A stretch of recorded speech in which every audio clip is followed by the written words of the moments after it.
الحمد لله نحمده ونستعينه ونستغفره ونؤمن به ونتوكل عليه ونعوذ بالله من شرور أنفسنا ومن سيئات أعمالنا من يهده الله فلا مضل له ومن يضلله فلا هادي له ونشهد أن لا إله إلا الله ونشهد أن محمدا عبده ورسوله أرسله بالحق بشيرا ونذيرا. أعوذ بالله من الشيطان الرجيم. بسم الله الرحمن الرحيم. قل إن صلاتي ونسكي ومحياي ومماتي لله رب العالمين. صدق الله العلي العظيم. وعن النبي صلى الله عليه وسلم أنه قال: لا يؤمن أحدكم حتى يكون هواه تبعا لما جئت به، او كما قال النبي صلی اللہ تعالی علیہ وسلم. محترم سامعین خطبہ جمعہ، بزرگوں، نوجوان بھائیوں اور عفت مآب ماں اور بہنوں، السلام علیکم ورحمۃ اللہ وبرکاتہ. بندے مومن کا سب سے بڑا سرمایہ اس کا ایمان ہے. نبی رحمت صلی اللہ علیہ وسلم نے صحابہ کرام کی زندگیوں میں جو انقلاب برپا فرمایا، تو اس کا پہلا نقطہ مضبوط ایمان تھا. اور ایمان کی برکتیں یہ تھیں کہ پوری زندگی میں انقلاب برپا ہو گیا. جب آدمی اللہ رب العزت کو اپنا معبود مان لے اور پوری کائنات کا بادشاہ مان لے، پوری کائنات اس کے قبض قدرت میں ہے، جو وہ چاہتا ہے وہی ہوتا ہے، جو وہ نہیں چاہتا کبھی نہیں ہوتا. جب اس کا ایمان اتنا پختہ ہو جائے تو پھر زندگی میں روشنی آ جاتی ہے، اور اللہ رب العزت کی تائید، اس کی نصرت، اس کی رحمتیں، اس کی برکتیں، اس کے فیضانات ہر موقع پر اللہ رب العزت کی طرف سے اس کے لیے تحفے کے طور پر بھیجے جاتے ہیں. ایمان لانے کے بعد آدمی کے اندر جرأت پیدا ہوتی ہے، ہمت پیدا ہوتی ہے. وہ پوری دنیا کو اپنے جوتے کی نوک پر رکھنے کے قابل ہو جاتا ہے. صحابہ کرام کی جو زندگیاں ہیں رضوان اللہ تعالی علیہم اجمعین، جو اونٹ چراتے تھے، جو ایک معمولی زندگی گزارتے تھے، جن کے یہاں آج کی دنیا میں کوئی زندگی گزارنے کا بڑا معیار نہیں تھا، شب خون مارا کرتے تھے، لوگوں پر زیادتیاں کرتے تھے، لوگوں کے حقوق تلف کرتے تھے، لیکن ایمان لانے کے بعد ان کی زندگیوں میں روشنی پیدا ہو گئی. اس لیے کہ ان کو یہ معلوم ہو گیا کہ یہ زندگی چند دن کی ہے، ہمیں اپنے رب کے سامنے حاضر ہونا ہے اور اپنی زندگی کا حساب و کتاب دینا ہے. اللہ تعالیٰ سے محبت پیدا ہوئی، نبی اکرم صلی اللہ علیہ وسلم سے محبت پیدا ہوئی، زندگی روشن ہو گئی. آپ اندازہ کریں کہ حضرت موسیٰ علیہ السلام کے زمانے میں کتنی آزمائشیں آپ کو آئیں، لیکن وہ موقع بھی آیا جب حضرت موسیٰ علیہ السلام کو جادوگر کہا گیا، اور پوری جادوگروں کی ٹیم آ گئی فرعون کے ہدایت پر اور اس کے امید دلانے پر. اور جب مقابلہ ہوا تو آپ نے دیکھا جو کچھ ہوا آپ کو معلوم. لیکن چونکہ جادوگر یہ جانتے تھے کہ جادو کیا ہے اور جادو کے بعد کیا چیز ہے، اور حضرت موسیٰ علیہ السلام کی دعوت ان کے سامنے ان کے کانوں میں پڑ چکی تھی، فَأُلْقِيَ السَّحَرَةُ سَاجِدِينَ. ایک لمحے میں جب ایمان کی شمع سینے میں روشن ہوئی تو زندگی میں سڈنلی انقلاب برپا ہو گیا. سجدے میں گر گئے اور فرعون کی دھمکیوں کے سامنے انہوں نے کہا اقضِ مَا أَنْتَ قَاضٍ، جو کرنا ہے کر لو. ہم تو اس رب پر ایمان لے آئے جس کی پوری کائنات ہے، وہ رب موسیٰ اور ہارون کا رب. اللہ رب العزت نے ہمیں توفیق دی کہ ایمان کی شمع روشن ہو گئی ہمارے سینوں میں. ان کو یہ معلوم تھا کہ فرعون قتل کروائے گا، سولی پر چڑھوائے گا، اور اس نے آگے دھمکی بھی دی کہ شدید ترین عذاب میں ہم تمہیں مبتلا کریں گے، تمہارے دائیں ہاتھ کو بائیں پیر کو کاٹیں گے. یہ عذاب کی شدید ترین شکل ہوتی کہ مخالف سمت سے عضو کاٹے جائیں، اور پھر میں سولی پر تمہیں چڑھاؤں گا. چونکہ ایمان ان کے سینوں میں روشن ہو گیا تھا، انہوں نے کہا فَقْدِ مَا أَنْتَ قَاضٍ، جو کرنا ہے کر لو. اب ہم تو حقیقت پا چکے ہیں، اور یہ زندگی دنیا کی جو چند دنوں کی ہے، ہمیں تو اللہ رب العزت کی رحمت اور اس کی برکت کے جو پیغامات ہیں وہ آنا شروع ہو گئے۔ صحابہ کرام کو کیا کچھ نہیں سزا دی گئی، جب ہم پڑھتے ہیں تو رونگٹے کھڑے ہو جاتے ہیں۔ دوستوں اور ساتھیوں، کیا ایسا ممکن ہے کہ الاؤ تیار کیا جائے، آگ کے انگارے دہکائے جائیں اور کسی کے کپڑے اتار کر کے اس پر اسے لٹا دیا جائے اور اس کے سینے پر بھاری پتھر رکھا جائے؟ آپ اس کا تصور کیجئے۔ صرف حضرت خباب بن ارد رضی اللہ تعالیٰ عنہ کے ایمان لانے کے بعد یہ سختیاں ان کو برداشت کرنی پڑی، اور جب الاؤ پر لٹاتے جاتے اور سینے پر پتھر رکھا جاتا تو ام انمار جو مالکن تھی وہ لوہا گرم کرتی تھی، جب وہ بہت سرخ ہو جاتا تھا تو آپ کے چہرے اور آپ کی گردن کو داغتی تھی۔ وہ لمبا واقعہ ہے، کسی اور وقت اس کو پیش کیا جائے گا کہ نبی اکرم صلی اللہ علیہ وسلم کے پاس وہ خانہ کعبہ میں پہنچے اور کہا کہ اللہ رب العزت کی مدد کب آئے گی۔ تو ایسے موقعوں پر آزمائشوں کو خوشخبریوں سے بدلنے والا، ایسے موقعوں پر انگاروں کو پھول میں تبدیل کرنے والا، خوشگوار لمحات میں تبدیل کرنے والا، اور کتنی بڑی بڑی مصیبتیں آدمی کے سامنے ہو اس سے بندے کو نکال لینے والا وحدہ لا شریک کا لہو کی ذات گرامی، تو اس پر ہمارا ایمان مضبوط ہونا چاہیے۔ حضرت عمر رضی اللہ تعالیٰ عنہ تو بعد میں ایمان لائے، حضرت خباب ان سے پہلے ایمان لائے۔ بعد کے پیریڈ میں ایک مرتبہ حضرت عمر رضی اللہ تعالیٰ عنہ نے کہا، خباب کیا تم مجھے اپنی پیٹھ دکھا سکتے ہو؟ آج کی میڈیکل سائنس تو کہتی ہے کہ آئے دن اگر جسم کے کسی عضو کو داغا جائے تو وہ ناسور بن جاتا ہے، لیکن جس وحدہ لا شریک کے لیے یہ آزمائشیں جھیلی جائیں تو اس کو آدمی کے لیے اطمینان اور سکون کا ذریعہ بناتا ہے۔ پوری پیٹھ حضرت خباب بن ارد رضی اللہ تعالیٰ عنہ کی سفید ہو گئی تھی جلنے کی وجہ سے۔ انہوں نے اپنی چادر اٹھا دیا اور کہا، آپ دیکھ لیجئے میری پیٹھ، دیکھنا چاہتے ہیں؟ حضرت عمر جیسی جلیل القدر شخصیت لپکے اور حضرت خباب کی پیٹھ چومنے لگے۔ یہ کرب و بلا اور آزمائش سے گزر کر کے آگے بڑھنے والا ہمارا دین ہے۔ آزمائشیں تو آتی ہیں، آتے رہیں گی۔ ما حسبتم ان تدخلوا الجنہ ولما یاتکم مثل الذین خلوا من قبلکم مستهم البأساء والضراء وزلزلوا، کیا تمہیں یہ گمان ہو گیا ہے کہ تم جنت میں چلے جاؤ گے اور تم کو آزمایا نہیں جائے گا؟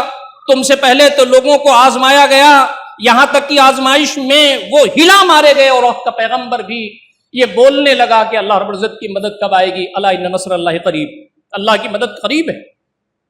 اسرائیل کے عذاب خانوں میں جو کچھ ہمارے فلسطین بھائیوں کے لیے ہو رہا ہے، صحابہ کی یاد تازہ کرنے کے لیے کافی ہے۔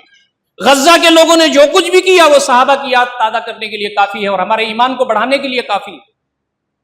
آج پوری دنیا میں عذاب خانوں میں اللہ تعالیٰ کے نیک بندے کن آزمائشوں سے گزر رہے ہیں ہمیں نہیں معلوم ہے، اللہ تعالیٰ نے بڑی عافیت سے ہمیں رکھا ہے۔ ہندوستان کے اندر خود جیلوں میں نہ کردہ گناہوں کی سزا کاٹ رہے بہت سارے نوجوان اور بزرگ موجود ہیں جو مدتوں سے جیلوں میں ہیں اور عذاب خانوں میں ہیں۔ اللہ رب العزت نے ہمیں عافیت میں رکھا۔ ہمیں سب کے لیے دعا کرنا چاہیے کہ اللہ تعالیٰ لوگوں کی آزمائشوں کو آسان فرمائے۔ جو لوگ جیل میں قید ہیں اللہ رب العزت ان کی رہائی کا سامان عطا فرما دے، اور ہم جو لوگ آشائش میں اور آسانیوں میں زندگی گزار رہے ہیں اللہ رب العزت ہم تمام کو ایمان عطا فرمائے، اس کی لذت اور حلاوت عطا فرمائے۔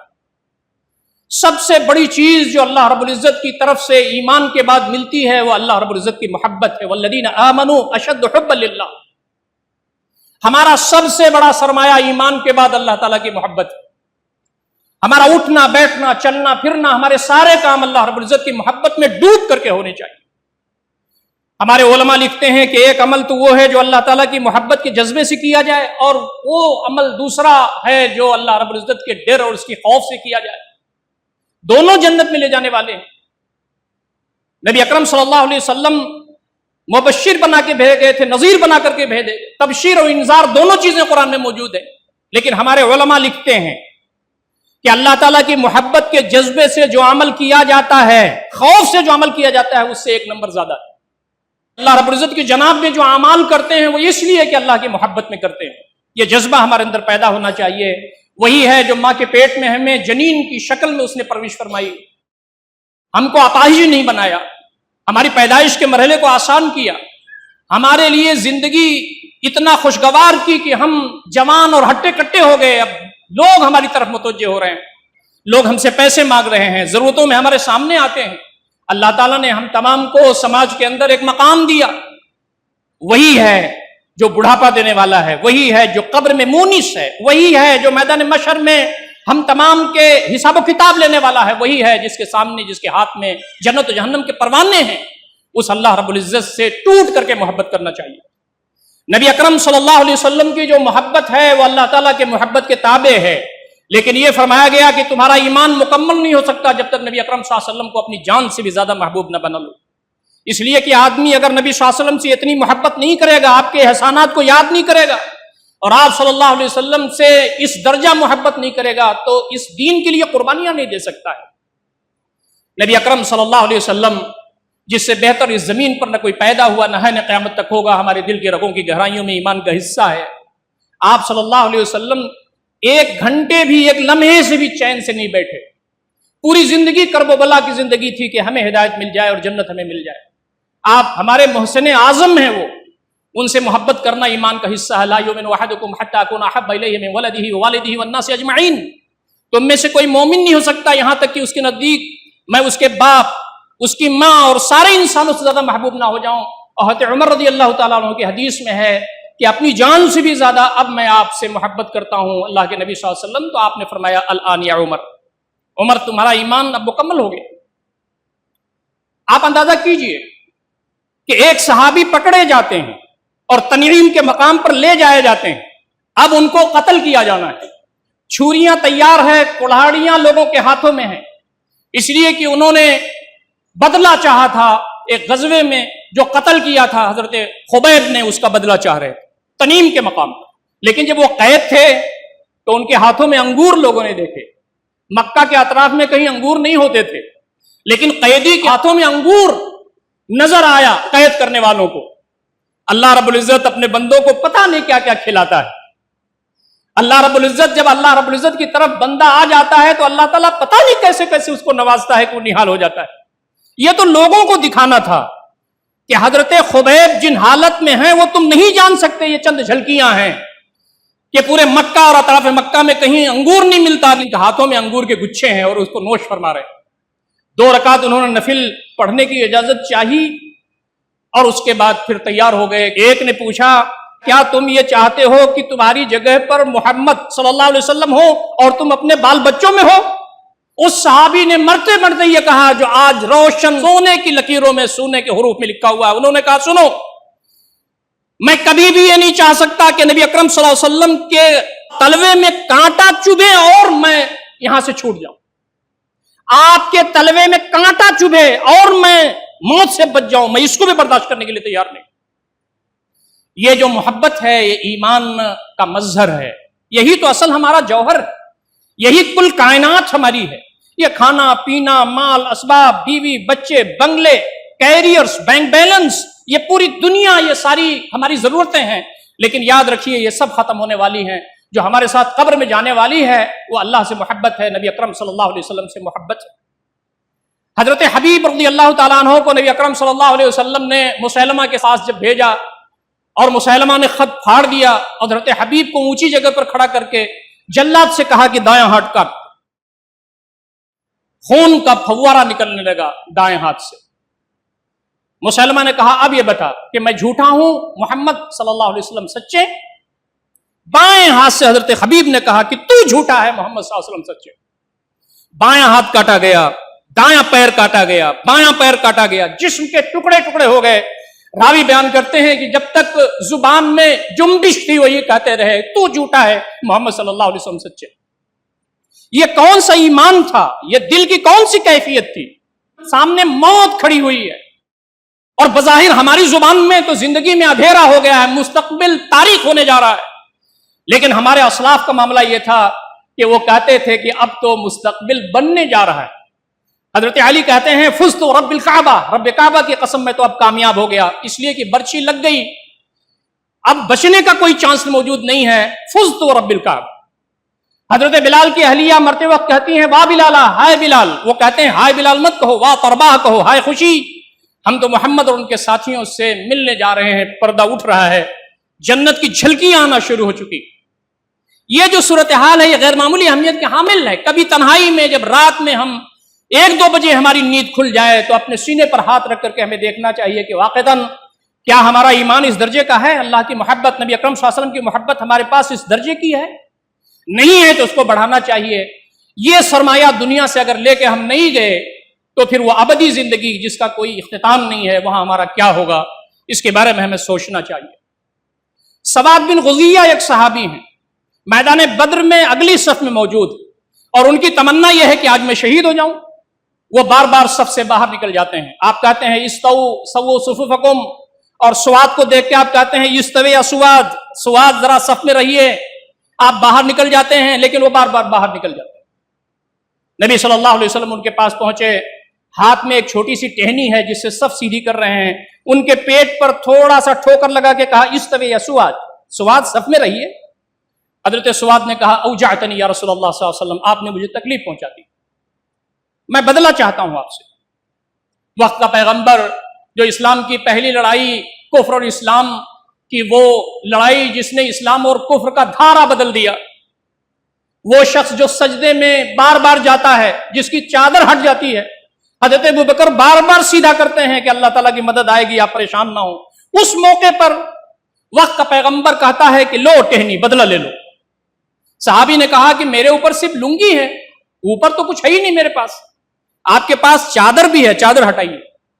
نبی صلی اللہ علیہ وسلم نے اپنی چادر گرا دی اور کہا سواد آج بدلہ لے لو، پتہ نہیں آج کیا ہو، آج تو آر پار کی لڑائی کا موقع ہے۔ سواد دوڑے اور نبی اکرم صلی اللہ علیہ وسلم کی پیٹھ اور آپ کی شکم چومنے لگے، پیٹ اور پیٹھ چومنے لگے۔ نبی صلی اللہ علیہ وسلم نے کہا یہ کیا کر رہے ہو؟ کہا اللہ کے نبی اب آپ کے چنندہ بندے ہیں، سچے پیغمبر ہیں، آپ نے فرمایا ہے کہ آج جو اس جنگ میں کامیاب ہو جائے اسے فردوس اعلیٰ ملنے والا ہے۔ میری تمنا یہ ہے کہ میں آج کام آ جاؤں، میں شہید ہو جاؤں، لیکن اللہ تعالیٰ کے سامنے میں اس حال میں جانا چاہتا ہوں کہ سب سے آخری ہستی جس سے میرا جسم لگا ہوا ہو آپ کی ذات گرامی۔ یہ الگ ہی مخلوق لگتے ہیں ہمارے لیے۔ جب ہم سیرت کی کتابیں پڑھتے ہیں، صحابہ کو، اسلاف کو، تابعین کو، تبع تابعین کو، غزہ کے لوگوں کو، وہ لوگ جنہوں نے اللہ کے راستے میں اپنی زندگیاں قربان کی، پھانسی کے پھندے پر مسکراتے ہوئے گئے، جب ان کی ہم سیرت پڑھتے ہیں تو لگتا ہے کہ وہ یہاں کی مخلوق نہیں تھی۔ دل میں ایمان تھا، اللہ کی محبت تھی، نبی اکرم صلی اللہ علیہ وسلم کی محبت تھی، غیر معمولی ان کے سینے اللہ رب العزت کے خوف، اس کی خشیت سے معمور تھے۔ یہ صرف مردوں کا معاملہ نہیں تھا، خواتین کا معاملہ بھی تھا۔ احد میں یہ بات آ گئی کہ نبی اکرم صلی اللہ علیہ وسلم شہید کر دیے گئے، افواہ نکل گئی، لوگ بے قابو ہو گئے، لیکن وقت کا پیغمبر تو سب سے بہادر پیغمبر تھا پوری کائنات میں۔ حضرت علی کہتے ہیں جب گھمسان کا رن ہوتا تھا کننا نلوذ برسول اللہ صلی اللہ علیہ وسلم، ہم نبی اکرم صلی اللہ علیہ وسلم کے پیچھے آ کر کے پناہ لیتے تھے، اتنا بہادر ہمارا قائد تھا۔ نبی صلی اللہ علیہ وسلم ایک اونچی سی جگہ پر تشریف لے گئے اور آپ نے کہا کہ سنو میں یہاں ہوں، انا نبی اللہ قدیب ابن المطلب، میں یہاں موجود ہوں، آ جاؤ۔ سارے صحابہ اکٹھا ہوئے، پھر کفار کو انہوں نے بھگا دیا، لیکن خبر تو مدینہ بھی پہنچ گئی۔ ایک خاتون بنی دینار کی راستے پر آ گئیں، سب سے پوچھتی ہیں اللہ کے نبی کیسے ہیں؟ ایک صاحب نے کہا تمہارے ابا شہید ہو گئے، انہوں نے کہا کوئی بات نہیں۔ نبی صلی اللہ علیہ وسلم کیسے ہیں؟ کہا نبی صلی اللہ علیہ وسلم ٹھیک ہے، آ رہے ہیں۔ دوسرا قافلہ آیا، اس سے پوچھا نبی صلی اللہ علیہ وسلم کیسے ہیں؟ تو کہا تمہارے بھائی شہید ہو گئے، کہا کوئی بات نہیں۔ نبی صلی اللہ علیہ وسلم کیسے ہیں؟ تیسرا قافلہ آیا، اس سے پوچھا نبی صلی اللہ علیہ وسلم کیسے ہیں؟ کہا تمہارے شوہر شہید ہو گئے، کہا کوئی بات نہیں۔ نبی صلی اللہ علیہ وسلم کیسے ہیں؟ پھر دیکھا کہ نبی اکرم صلی اللہ علیہ وسلم تشریف لا رہے ہیں، انہوں نے کہا اللہ کے نبی صلی اللہ علیہ وسلم میں نے آپ کو اپنی آنکھوں سے دیکھ لیا، فَكُلُّ مُصِيبَةٍ جَلَلٌ بَعْدَكَ یا رسول اللہ، آپ کو دیکھنے کے بعد آپ صحیح سالم ہیں تو ساری مصیبتیں ہیج سب ختم ہو جائیں گی، آپ سلامت رہیں۔ دوستو یہ جو جذبات ہیں یہ ایمان سے نکلے ہوئے جذبات، اللہ اس کے رسول صلی اللہ علیہ وسلم کی محبت سے نکلے ہوئے جذبات ہیں، اس کی قدر کرنا چاہیے، اس کو بڑھانا چاہیے۔ زندگی میں ہماری یہی ہے اور کچھ بھی نہیں ہے۔ آپ نے کل کیا کھانا کھایا تھا، پرسوں کیا کھانا کھایا تھا، آپ نے کتنے کپڑے پہنے، ہمیں کچھ یاد نہیں ہے۔ سال 2 سال پہلے کی چیز تو چھوڑ دیجئے، ہفتہ 2 ہفتے چیزیں نہیں یاد ہیں ہم نے، جو حلق سے نیچے نکل گیا چلا گیا وہ نہیں یاد آتا، جو ہم نے پہن لیا وہ سیدھا کر دیا وہ نہیں یاد آتا۔ یقول الانسان مالی مالی وان مالہ من مالی ثلاث ما اکل فافنا او لبس فابلا او اعطى فقتنا وما سوى ذلك فهو ذاهب وتارك للناس۔ انسان کہتا ہے ہائے میرا مال، ہائے میرا مال، اس کا مال تو صرف 3 ہے، جو اس نے کھا لیا ختم کر دیا، جو پہن لیا بوسیدہ کر دیا، جو اللہ کے راستے میں دے دیا اور اس کو ذخیرہ کر لیا، اس کے علاوہ جو کچھ بھی ہے وہ جانے والا ہے، لوگوں کے لیے چھوڑنے والا ہے۔ لیکن ہماری طبیعت ان میں زیادہ لگتی ہے، لگنی چاہیے لیکن اس سے کہیں زیادہ آخرت میں لگنی چاہیے۔ دنیا میں طبیعت لگنا خراب بات نہیں ہے، دنیا میں طبیعت لگائی ہے، لیکن اس سے کئی گنا زیادہ آخرت میں ہماری طبیعت لگنی چاہیے۔ اور یہ جو صحابہ کرام کی جماعت تھی، ان کو کیا پوچھنا، ایثار اور قربانی کے پتلے تھے وہ۔ پہلے آپ پانی پی لیجئے، پہلے آپ کھانا کھا لیجئے، پہلے آپ ضرورتیں پوری کر لیجئے۔ یہ صحابہ کرام کی جو جماعت تھی، ان کے اندر پیار، محبت، اپنائیت، اخوت، ایک دوسرے کے لیے ہمدردی کا جذبہ ایسا بھرا ہوا تھا کہ ایک دوسرے کے بغیر وہ سوتے نہیں تھے۔ وہ ہستی جس سے بہتر نہ کوئی پیدا ہوا نہ قیامت تک ہوگا، ہمارے دل کی رگوں کی گہرائیوں میں ایمان کا حصہ ہے۔ آپ کے ہاں فاقے ہوتے تھے، 3 دن سے فاقہ چل رہا تھا۔ ایک صحابی نے دعوت دی اور کہا اللہ کے نبی صلی اللہ علیہ وسلم آئیے ہمارے گھر کھانا کھا لیجیے، تو دیکھا کہ وہاں گوشت بنا ہوا ہے، روٹی ہے۔ تو وقت کا پیغمبر جو 2-2.5 دن سے بھوکا تھا، اور آپ کی اہلیہ حضرت عائشہ بھوکی تھی، آپ نے ایک روٹی پر چند بوٹیاں رکھی، 1-2 بوٹیاں، اور کہا کہ اس کو ذرا عائشہ کو پہنچا دیتے تو بہت اچھی بات تھی۔ ایک دن مہمان آیا، مسجد نبوی میں تشریف فرما ہے، صحابہ کرام پروانوں کی طرح گھیرے ہوئے ہیں، ایک صاحب کھڑے ہوئے، کہا اللہ کے نبی صلی اللہ علیہ وسلم کئی وقت سے کھانا نہیں کھایا ہے، آپ مجھے کھانا کھلا دیجئے۔ آپ نے اپنی کئی ازواج کے ہاں، ہماری ماؤں کے ہاں بھیجا پیغام، جواب آیا کھانا نہیں ہے، صرف پانی۔ اللہ تعالیٰ نے ہم تمام کو کیا کچھ نواز رکھا ہے، جب ہم پڑھتے ہیں تو معلوم ہوتا ہے کہ کیا وقت تھا وہ۔ لیکن یاد رکھیے نبی اکرم صلی اللہ علیہ وسلم کے کچھ پیریڈ ایسے ہیں، اکثر پیریڈ تو ایسے ہیں کہ دولت برستی تھی اور آپ سورج ڈوبنے سے پہلے اس کو اپنے سے ختم کر دیتے تھے۔ آپ نے کہا کون لے جائے گا اس کو؟ حضرت ابو طلحہ لے گئے۔ گھر کی حالت معلوم تھی، گھر میں گئے تو بیوی نے کہا کہ دیر سے کیوں آیا؟ کہا نہیں مہمان رسول بھی لے کے آئے۔ بچوں کے لیے کھانا تھا، بچوں کو سلا دیا گیا، چراغ گل کر دیا گیا، کھانا کھلا دیا گیا۔ مہمان کے ساتھ بیٹھ کر کے ایسا محسوس ہو رہا تھا جیسے ابو طلحہ کھانا کھا رہے ہیں، لیکن ابو طلحہ بھی کھانا نہیں کھا رہے ہیں، مہمان نے کھانا کھا لیا۔ اب آپ اندازہ کیجئے، میں جو بات کہنا چاہتا ہوں وہ اس سے آگے کی بات ہے۔ اگلے دن جب مسجد نبوی پہنچے اور نبی اکرم صلی اللہ علیہ وسلم نے دیکھا تو مسکرانے لگے۔ اب ان کو سمجھ میں آ گیا کہ کچھ ہو نہ ہو کوئی معاملہ ہے۔ قریب آئے تو نبی صلی اللہ علیہ وسلم نے فرمایا کہ اللہ تعالیٰ کو تمہاری ادا بہت پسند آئی۔ ابو طلحہ کی آنکھوں میں آنسو آ گئے۔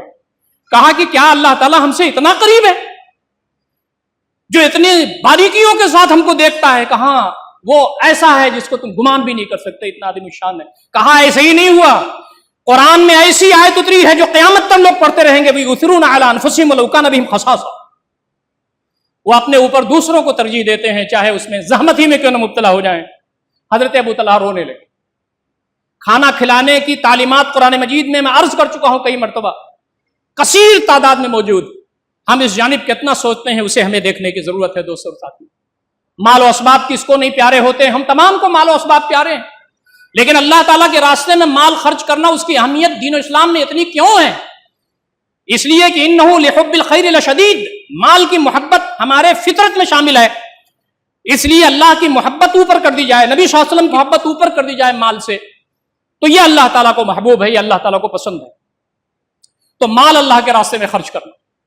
ہجرت کا سفر ہو رہا ہے، حضرت صہیب رضی اللہ تعالیٰ عنہ جو بہت ہی مفلوق الحالی کی زندگی میں آئے تھے، کیل بنانا شروع کیا انہوں نے، پھر اس کے بعد زرہیں بنانے لگے، پھر اس کے بعد تلواریں بنانے لگے، بہت زیادہ زمینیں خریدیں اور پراپرٹیز خریدیں اور مال و اسباب ہونے چاہیے اکٹھا کی، آپ کو معلوم ہے۔ پھر وہ پراپرٹی ڈیلر بھی ہو گئے، مکہ میں زمینیں بیچتے تھے، ان کے پاس بہت ساری زمینیں ہو گئی تھی۔ لیکن حضرت صہیب رضی اللہ تعالیٰ عنہ جب جانے لگے تو ساری زمینیں چھوڑ دی، سارے اثاثے چھوڑ دے، انہیں کچھ چاندی کچھ مال و اسباب اونٹ پر رکھ کے نکل رہے تھے۔ پہنچ گئے لوگ وہاں، مشرکین پہنچے اور انہوں نے کہا یہ سب تم نے ہمارے یہاں بنایا ہے، لے کے کیوں جا رہے ہو؟ انہوں نے کہا سنو سنو، کیا یہ سب میں تمہیں دے دوں تو تنے تنہا مجھے جانو دو گے؟ تو انہوں نے کہا ہاں جاؤ، سب دے دیا اور پہنچ گئے۔ مسجد قباء پہنچے جہاں نبی صلی اللہ علیہ وسلم ابھی قیام پذیر ہیں، ابھی آگے نہیں بڑھے ہوئے ہیں۔ وہ مسجد نبی تو بعد میں بنی، مسجد قباء آپ نے پہلے تعمیر کی، آپ وہیں ہیں۔ اور آپ وہاں جب پہنچے، جیسے ہی دیکھا آپ کو، آپ نے فرمایا ربیع البیع ابا یحییٰ، ارے سنو سنو صہیب، ان کی کنیت آپ نے ابو یحییٰ رکھی تھی، ابو یحییٰ تم نے تو بہت بڑا سودا کیا۔ انہوں نے کہا اللہ کے نبی صلی اللہ علیہ وسلم اللہ تعالیٰ قبول کرے۔ کہا نہیں، قرآن میں آیت اتری ہے وَمِنَ النَّاسِ مَن يَشْرِي نَفْسَهُ ابْتِغَاءَ مَرْضَاتِ اللَّهِ وَاللَّهُ رَءُوفٌ بِالْعِبَادِ۔ سن لو، کچھ لوگ ایسے ہیں جو اپنے آپ کو اللہ رب العزت کی رضا کے سامنے بیچ دینے کا سامان کرتے ہیں، اللہ تعالیٰ بندوں کو دیکھنے والا ہے، ان پر رحمت کرنے والا ہے۔ یہ ساری زندگیاں ہماری جو کچھ بھی ہیں، قل ان صلاتی و نسکی و محیا و مماتی للہ رب العالمین، ہماری عبادات، ہماری مراسم عبودیت، ہمارا مرنا جینا، سب کچھ اللہ تعالیٰ کے لیے۔ یہ ہماری صلاحیتیں، ہمارے بچے، ہماری بیوی، ہمارے اسباب، ہمارے مال، ہماری کیریئر، ہمارا بینک بیلنس، ہماری جائیدادیں، یہ سب اللہ رب العزت کے لیے ہیں۔ اس لیے ہمیشہ مجاہدانہ زندگی گزارنا ہے۔ وقتی طور پر یہ متاع دنیا تو ہیں، بنانا بھی ہے، کمانا بھی ہے، فائدہ بھی اٹھانا ہے، لیکن اللہ رب العزت کی جنت کے حصول کے لیے ان کو لگا دینے کی کیفیت ہمارے درمیان پیدا ہونی چاہیے۔ یہ تو صلاحیتوں کی قربانی ہے دوستوں اور ساتھیوں۔ صلاحیتوں اور مال اور جان کی قربانیوں کی اتنے نذرانے مل رہے ہیں، صحابہ کے زمانے میں بھی اور آج کے زمانے میں بھی۔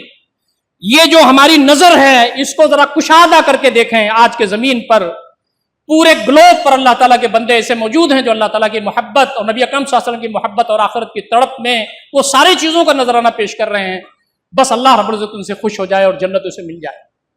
میں یہ نوجوان بڑی تعداد میں یہاں موجود ہیں، الحمدللہ نوجوانوں میں دین سے قربت بڑھی ہے، ہمدردی بڑھی ہے، رغبت بڑھی ہے۔ 22 سال کا ایک نوجوان جس کو مصعب بن عمیر کہتے ہیں، ایسے گھرانے میں پلتا تھا کہ جہاں پر یمن سے برانڈڈ کپڑا آتا تھا، ایک مرتبہ پہنتا تھا پھینک دیتا تھا، دوبارہ دھلتا نہیں تھا۔ جس گلی سے نکلتا تھا وہ گلی گھنٹوں مہکتی تھی، لیکن نبی اکرم صلی اللہ علیہ وسلم کی دعوت جب کانوں میں پڑی اور آپ کے ہو گئے تو پھر نہ کپڑا پہننے میں رغبت رہ گئی، نہ عطر لگانے میں۔ کپڑا پہننا کوئی معیوب بات نہیں ہے، اچھے کپڑا پہننا، اچھا عطر لگانا، عطر تو نبی صلی اللہ علیہ وسلم کو محبوب رہا ہے، لیکن جنونی کیفیت جب طاری ہو جائے، آخرت آخرت آخرت، تو پھر دنیا کمتر ہو جاتی ہے۔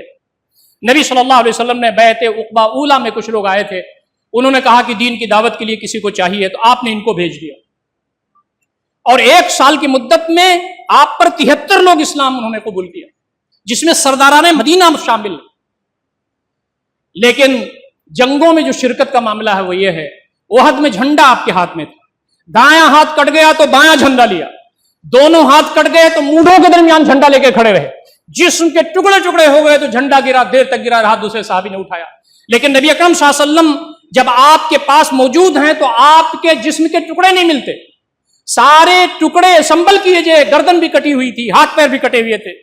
وہ جو یمن کا برانڈڈ کپڑا پہننے والا صحابی تھا، آج اسے کفن میسر نہیں ہے، ایک چادر ہے، سر ڈھکتے ہیں تو پیر کھل جاتا ہے، پیر ڈھکتے ہیں تو سر کھل جاتا ہے۔ نبی صلی اللہ علیہ وسلم نے فرمایا سر ڈھک دو، پیر پر اذخر نام کی گھاس ڈال دو، نوجوان کامیاب ہو گیا۔ آج تو یہ موقع نہیں ہے کہ ہم گردنیں کٹائیں اللہ کے راستے میں، لیکن تمنا لے کر کے جینا چاہیے۔ آج ہمارے پاس صلاحیتیں ہیں، ہمارے پاس مال ہے، ہمارے پاس اسباب ہے، ہمارے پاس وسائل ہیں، ان سب کے ذریعے وہ جنت حاصل کرنا چاہیے جو بہت گراں ہے، یہ ہر شخص کو ملنے والی نہیں ہے، اللہ کے چہیتے بندوں کو ملنے والی ہے۔ آخری بات جو میں اس خطبے میں کہہ سکتا ہوں وہ یہ ہے کہ کبھی بھی اپنے ایمان پر، کبھی اپنے اللہ تعالیٰ سے محبت، نبی صلی اللہ علیہ وسلم سے محبت پر، کبھی اپنی عبادات پر، کبھی اپنے تقوی پر گھمنڈ نہیں کرنا چاہیے۔ الایمان بین الخوف والرجاء، ایمان خوف اور امید و بیم کے درمیان میں۔ وہ ہستی حضرت عمر بن خطاب رضی اللہ تعالیٰ عنہ کے ہستی جو خلیفہ دوئم ہیں، وہ ہستی جو عشر مبشرہ میں سے ہیں، وہ ہستی جن کے موقف کی تائید میں قرآن مجید میں کئی جگہ آیات اتری ہیں، وہ ہستی جن کے بارے میں نبی اکرم صلی اللہ علیہ وسلم نے فرمایا کہ میرے بعد اگر کوئی نبی ہوتے تو عمر ہوتے۔ جب ان کا انتقال ہونے جا رہا ہے، جب کھانا کھلایا جاتا ہے تو پسلیوں سے نکل جاتا ہے کھانا، خون نکل چکا ہے، مرض الموت میں ہیں، اپنے بیٹے عبداللہ کو بلاتے ہیں اور کہتے ہیں عبداللہ چلے جاؤ تم حذیفہ بن الیمان کے پاس، جن کو اللہ کے نبی صلی اللہ علیہ وسلم نے منافقوں کے نام بتائے تھے، اللہ کا واسطہ دے کر کے ان سے پوچھنا کہ میرا نام کہیں اللہ کے نبی صلی اللہ علیہ وسلم نے تو نہیں بتایا تھا اس فہرست میں۔ یہ ایک آدمی جو اتنی عبادات ہیں، اتنی قربانیاں ہیں، عشر مبشرہ میں سے ہے، نبی خوش ہو کر کے جن کے پاس سے گئے، مرتے اسے دھڑکا لگا رہتا ہے کہ پتہ نہیں ہمارے اعمال قبول ہوئے کہ نہیں، پتہ نہیں اللہ رب العزت کے جناب میں جو میں نے قربانیاں دی ہیں وہ قبول ہوئی کہ نہیں۔ وہ کہتے ہیں حذیفہ رونے لگتے ہیں، وہ کہتے ہیں مجھے اللہ کے نبی صلی اللہ علیہ وسلم نے رازداں بنایا تھا، میں نہیں بتاؤں گا، لیکن کہتے ہیں عبداللہ اگر وہ شریک ہوتے ہیں میرے جنازے میں تو پھر تو ٹھیک ہے، لیکن اگر وہ میرے جنازے میں شریک نہیں ہوتے تو مجھے کہاں دفنایا جاتا ہے، مجھے اس کی کوئی پرواہ نہیں۔ اپنی زندگیوں پر توجہ مجھے دینی ہے اور آپ کو بھی دینی ہے۔ ہم اپنے بچوں، اپنی بیویوں، اپنے اہل خانہ، عزیز و اقربا، عام مسلمان بھائی، سب کے اندر یہ جذبہ پیدا کرنے کی ضرورت ہے کہ یہ دنیا عارضی ہے، ختم ہو جانے والی ہے، ہم تب اللہ رب العزت کی بارگاہ میں حاضر ہونے والے ہیں۔ یا ایھا الانسان انک قادح ربک قدحا فملاقیہ، اے انسان تو کشا کشا اپنے رب کی طرف جا رہا ہے، ایک دن تیری اس کی ملاقات ہو جائے گی۔ اللہ تعالی ہم تمام کو ان ساری باتوں پر غور و فکر کرنے اور عمل کرنے کی توفیق عنایت فرمائے۔ اقول قولی ھذا استغفر اللہ لی ولکم اجمعین واستغفروہ انہ ھو الغفور الرحیم۔